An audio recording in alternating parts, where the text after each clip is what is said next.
کیا ماجرای نهنگ تنها رو میدونن؟ نهنگ تنها یک نهنگیه که یک روز دانشمندا متوجهش شدن.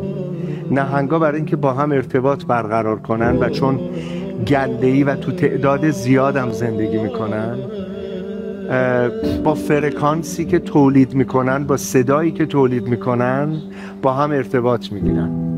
نهنگ تنها نهنگی که در کل آبها و اقیانوس‌های جهان میگرده و صدایی که تولید میکنه فرکانسش با سیستم دریافت هیچ نهنگی جور در نمیاد.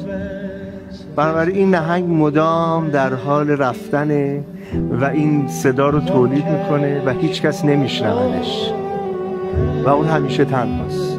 در اطراف ما، در اطراف هممون آدمایی هستن که